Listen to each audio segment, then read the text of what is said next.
Chapter 228 Toxic Relationship. Mobilnya udah full asuransi kok, gak masalah kecelakaan juga.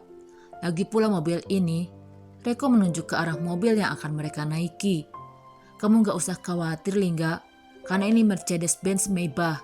Keamanannya tak perlu diragukan lagi. Kacanya anti peluru dan kalaupun ada kecelakaan, apapun yang terjadi, dia sangat aman untuk orang-orang di dalamnya. Berdasarkan uji coba yang sudah dilakukan. Kalau mengendarinya pelan di bawah 100 km per jam, atau mungkin cuma 60 apalagi kalau macet, ya paling kita cuma bisa jalan 20-40 km per jam. Aku rasa tidak akan masalah. Percaya diri Lingga pun muncul setelah kakak iparnya menjelaskan itu. Aku seperti punya kakak laki-laki karena ada Mas Reko. Jujur saja, Lingga begitu senang sekali dengan keberadaan Reko saat ini. Seperti ada yang mengayominya. Apalagi setelah ayahnya meninggal, memang dia seperti kehilangan tempat untuk cerita dan bermanja. Lingga tak bisa membiarkan dirinya masih seperti anak-anak di depan ibunya. Makanya, hati Lingga begitu bahagia sekarang. Mas Reko, nanti kalau aku ke Jakarta, Mas Reko pas lagi sibuk nggak?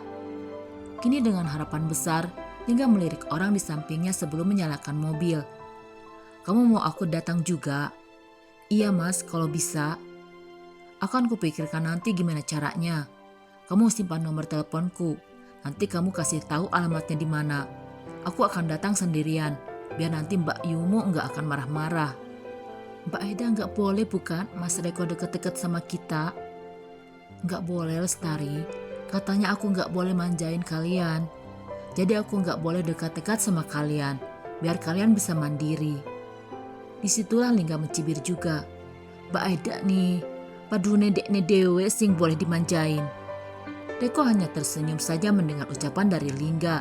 Di saat mobil sudah mulai melaju, Lingga menekan pedal gas pelan. Nah, pintar kamu bawa mobilnya. Tapi dia tak mengomentari soalan Aida. Hanya mobil saja. Hehehe, ya belajar dikit-dikit mas. Tapi ini juga masih kagok, masih grogi. Ucap Lingga yang memang berhati-hati sekali. Santai aja, kayak bawa mobil biasa. Dan ini pasti lebih enak daripada pick up kan dikendarainya. Iya loh mas. Dan kejadian ini pun juga dilihat oleh Ratna di belakang. Yang jujur saja dia tak bisa menutupi rasa bahagia yang membuncah dalam hatinya. Tuhan, apakah engkau mengabulkan doaku untuk membuat hubungan mereka jadi lebih baik? Dan mereka menjadi suami istri yang saling mencintai sampai akhir hayat, memisahkan keduanya, dan mempertemukan mereka lagi dalam keabadian. Tentu saja yang dipikirkan dengan kata. Mereka dalam hati Ratna bukan antara Lingga dengan Reko, tapi putrinya yang saat ini tidak ada bersama mereka dengan pria yang duduk di sebelah Lingga. Karena jujur saja, hati Ratna begitu bahagia melihat Reko hari ini. Ratna tidak menyangka kalau Reko akan datang dan akan membuat kejutan seperti sekarang untuk semua adik-adik Aida. Sesuatu yang memang tidak pernah diduga-duga sebelumnya. Hati ibu mana sih yang tidak senang melihat anaknya bahagia? Apalagi melihat menantunya begitu baik hati pada adik-adik Aida seperti sekarang. Ada kepercayaan diri dalam hati Ratna. Kalau memang pernikahan Aida semuanya tidak ada masalah. Dirinya makin yakin. Nah, mas udah sampai nih. Kita parkirnya di rumah siapa? Masukin ke garasi Romo aja. Klakson aja, nanti mereka buka pintu. Oh iya mas, Lingga bermanuver menuruti perintah Reko. Dan barulah ketika mereka sudah sampai ke tujuan, Ratna mencoba untuk tidak hanyut lagi dalam pikirannya itu. Kedua anaknya yang perempuan ini memang tak ada yang sadar dengan rasa dalam hati Ratna. Mereka sedang sibuk foto-foto. Keduanya senang sekali dengan semua experience yang mereka dapatkan hari ini. Ini pertama kalinya juga untuk mereka. Wah, itu Romo. Dan keduanya jelas melihat Adi Wijaya keluar dari rumahnya, membuat Ratna tentu saja cepat-cepat keluar dan menyapa. Assalamualaikum Romo, maaf kami jadi merepotkan pinjam-pinjam mobil Romo dan minta-minta jemput. Ratna yang baru keluar langsung mendekat dan mencium tangan Adi Wijaya untuk menghormatinya. Waalaikumsalam Du, bukan kamu kok yang pinjam tapi putuku. Iya kek, ibu khawatir kalau kakek marah mobilnya dipinjam. Ya enggak toh. Adi Wijaya menatap Ratna. Kan pian aku juga sudah menawarimu supaya mobil ini tetap ada di rumahmu. Dan kamu kalau mau pergi kemana-mana bisa bawa mobil ini, tapi kamu tidak mau.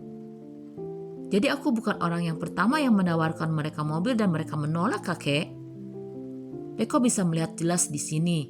Sesuatu yang dipendam dalam hatinya saat Ratna yang sedang dilirik Reko tersenyum sebentar, lalu menimpali Adiwijaya. Nanti Romo datang ke tempatnya Mas Waluyo ndak? Hari ini keluarga dari Farhan akan datang berkunjung. Mungkin sebentar lagi, sekitar jam 1-an, dia juga akan datang bersama dengan beberapa teman-teman dan koleganya untuk formalitas lamaran.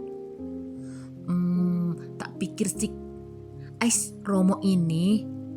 Ratna tahu kalau Adiwijaya hanya bercanda, makanya dia mencebik. Ojo nesu, yuk wes demi dirimu aku dateng. Seru Adiwijaya yang sebenarnya Ratna tahu, kalaupun bukan karena dirinya yang bilang, Adiwijaya tetap pasti akan datang. Bukannya Roma itu temannya Pak Dewaluyo, kok ngomongnya kayak gitu? Seru Reko yang memang belum paham permainan kakeknya. Aku tuh bukan temennya, tapi dia tuh selalu minta aku temenin dia, karena dia nggak punya temen. Seru Adiwijaya tak peduli kalau Ratna saat ini senyum-senyum tentu saja paham tentang tipuannya. Paling nek aku kesana, dia itu pasti mau pamer. Mesir. Lawang tiap hari dia ngomong ke aku di Mesir, sampai pusing kepalaku. Ya Roma harusnya jawab dong, di Kudus. Ratna yang tahu kakaknya seperti apa, dia juga sudah membayangkan dan tak tahan untuk tidak tertawa mendengar cerita Adiwijaya. Apa sih yang mereka bicarakan?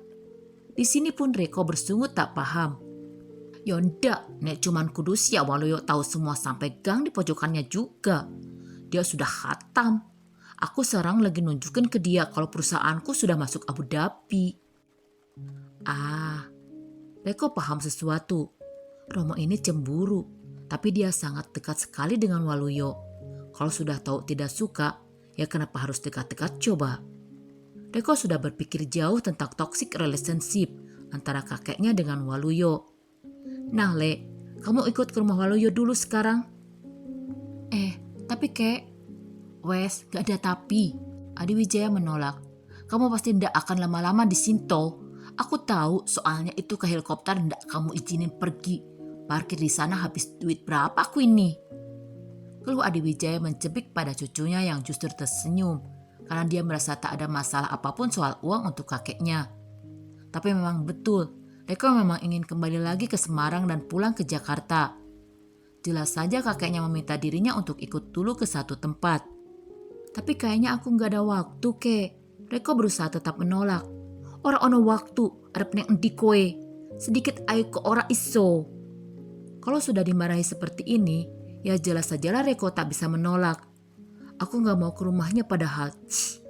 Bisik hati Reko, sehingga tapi kedatanganku ke sini gak sama Ai, kek. Nanti aku sek Le. Kenapa istrimu dipanggil Ai? Adiwijaya tak familiar dengan arti panggilan itu, membuat Reko memutar bola matanya tak sangka kalau dirinya juga harus menjelaskan ini. Aida itu kepanjangan, kek. Aku panggil Ai soalnya itu singkat dan Ai itu artinya cinta dalam bahasa Cina.